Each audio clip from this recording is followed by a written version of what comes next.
പക്ഷേ സംഭവ സ്ഥലത്താണ് ഭയപ്പെടുത്തുന്ന ദൃശ്യങ്ങളാണ് ഇവിടെ നിന്ന് എന്നാണ്. കാരണം ഒരു മല തന്നെ പൂർണ്ണമായി റോഡിലേക്ക് ഇടിഞ്ഞു വീണു എന്നതാണ്. ഇപ്പോൾ എന്തായാലും പരിശോധന തിരച്ചിൽ അത് പുരോഗമിച്ചു വരികയാണ്. റഡാർ സംവിധാനം ഉപയോഗിച്ചതാണ്. റഡാർ തിരച്ചിലിന് നേതൃത്വം നൽകുന്ന ആൾ തന്നെ നമ്മോടൊപ്പം ചേരുകയാണ്. ചില ദൃശ്യങ്ങളൊക്കെ എത്തിക്കുന്നതിൽ ചില ബുദ്ധിമുട്ടുകളുണ്ട്. ഫോണിൽ നമുക്ക് ലഭ്യമാണ്. എങ്ങനെയൊക്കെയാണ് ഈ പരിശോധന നിലവിൽ പുരോഗമിച്ചു വരുന്നത്?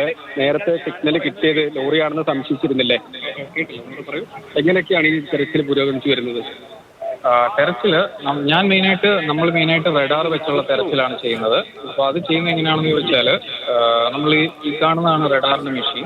ആ മെഷീൻ നമ്മൾ സോയിലിന് മേളിൽ കൂടെ റൺ ചെയ്ത് നോക്കണം.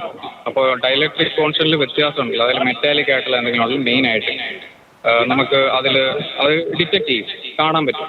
അപ്പോൾ ഒരു മെറ്റൽ ഡിറ്റക്ടർ പോലെ തന്നെയാണെന്ന് പറയാം. പക്ഷേ ഡൈലക്ട്രിക് കോൺസ്റ്റന്റിലെ വേരിയേഷനാണ് ചെക്ക് ചെയ്യുന്നത്. അപ്പോൾ റോക്ക് ഉണ്ടെങ്കിൽ സിഗ്നൽ വരാം, വെള്ളം ഉണ്ടെങ്കിൽ സിഗ്നൽ വരാം, എയർ ഗ്യാപ്പ് അകത്തുണ്ടെങ്കിൽ സിഗ്നൽ വരാം. അപ്പോൾ നമുക്കിങ്ങനെ സിഗ്നൽ കിട്ടിക്കൊണ്ടേയിരിക്കും. പക്ഷെ നമ്മൾ ചെക്ക് ചെയ്യുന്നത് എന്താണെന്ന് വെച്ചാൽ വെഹിക്കിളിൻ്റെ പ്രൊഫൈൽ, അതായത് ഒരു വെഹിക്കിളിൻ്റെ ഒരു സൈസ് ഉണ്ടല്ലോ, ആ ഒരു സൈസിൽ കൺസിസ്റ്റൻ്റ് ആയിട്ട് ആ സ്ഥലത്ത് സിഗ്നൽ കിട്ടിയാൽ നമുക്ക് പറയാം വെഹിക്കിൾ ആയിരിക്കാം എന്ന് നമുക്ക് പറയാം. നിലവിൽ GPS സിഗ്നൽ കിട്ടിയിരുന്നല്ലോ, ആ ലാസ്റ്റ് ലൊക്കേഷൻ ആ സ്ഥലത്താണ് നമ്മളിപ്പോൾ. അതിൻ്റെ അടുത്തുള്ള ഒരു 30 മീറ്റർ 40 മീറ്റർ ആ ഏരിയയാണ് നമ്മൾ ചെക്ക് ചെയ്തത്. ഇപ്പൊ എന്താ നടന്നുകൊണ്ടിരിക്കുന്നത് വെച്ചാൽ നമുക്ക് അവിടെ ചെക്ക് ചെയ്തു, സസ്പെക്ടിങ് ആയിട്ടുള്ള ഒന്നും കിട്ടിയിട്ടില്ല. അപ്പൊ അത് ക്ലിയർ ആക്കിക്കൊണ്ടിരിക്കുക, അത് മണ്ണ് മാറ്റിക്കൊണ്ടിരിക്കുകയാണ്. സിഗ്നൽ കിട്ടിയ ഭാഗത്ത് നമുക്ക് സിഗ്നലും കിട്ടിയിട്ടുണ്ടോ? ഇല്ല, റഡാർ കിട്ടിയിട്ടില്ല. സിഗ്നൽ കിട്ടിയിട്ടുണ്ട്, പക്ഷെ നമുക്ക് നമ്മുടെ ജഡ്ജ്മെന്റ് വെച്ചിട്ട് സാധ്യതയുള്ള ഒരു സിഗ്നൽ ഇതുവരെ കിട്ടിയിട്ടില്ല. ട്രക്കാണെന്ന് പറയത്തക്ക ഒരു സിഗ്നൽ ഇതുവരെ കിട്ടിയില്ല. ഒരു സിഗ്നൽ വന്നു, അത് ലോറിയാണെന്ന് അത് ഞാൻ പറഞ്ഞല്ലോ, ഈ കല്ല് ഒരെണ്ണം ഉണ്ടെങ്കിൽ സിഗ്നൽ വരാം, വെള്ളം ഉണ്ടെങ്കിൽ സിഗ്നൽ വരാം, എയർ ഗ്യാപ്പ് അകത്തൊരു എയർ ഗ്യാപ്പ് ഉണ്ടെങ്കിൽ സിഗ്നൽ വരാം. അപ്പം നമുക്ക് അതിൽ നിന്ന് അത് പറയാൻ പറ്റില്ല. ഇപ്പോൾ സിഗ്നൽ കിട്ടിയ സ്ഥലത്ത് എത്ര അടിയിൽ മണ്ണുണ്ടാവും ഏകദേശം? ഇത് കാണാമല്ലോ, ഇപ്പോൾ ഒരു എത്ര അടിയുണ്ട്? ഒരു 20 അടിയില്ലേ? 20-30 അടിയുണ്ട്. പിന്നെ അത് പല പല വ്യത്യാസമുണ്ട്. മാത്രമല്ല സോയിൽ ഇതുപോലെ ഭയങ്കര ലൂസാണ്. നമ്മൾ നിന്ന് കഴിഞ്ഞാൽ അകത്തേക്ക് താന്നു പോകും. ഭയങ്കര എപ്പോഴും വെള്ളം വന്നുകൊണ്ടിരിക്കുക. ഇപ്പോൾ അവിടെ മാന്തുന്നുണ്ട്, ഇതിനകത്തൊന്ന് വെള്ളം വരുന്നുണ്ടോ? അപ്പോൾ റഡാറിൻ്റെ ഇത് വെച്ച് ചെയ്യാനുള്ള കണ്ടീഷൻ ഇത്തിരി ബുദ്ധിമുട്ടാണ്. പക്ഷെ മണ്ണ് മാറ്റിയിട്ട് നമ്മൾ വീണ്ടും നോക്കും. എന്തെങ്കിലും കിട്ടിയാൽ അവിടെ ചെയ്തു നോക്കും.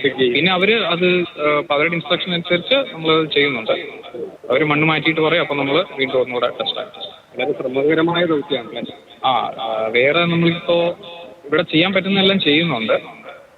പിന്നെ ഇന്നിപ്പോൾ ഇത്തിരി വെതർ കണ്ടീഷനും ബെറ്ററാണ്. അതായത് ഈ റഡാർ ഉപയോഗിച്ചുള്ള തിരച്ചിലിന്റെ നേതൃത്വം നൽകുന്ന ആളുടെ പ്രതികരണമാണ് കേട്ടത്.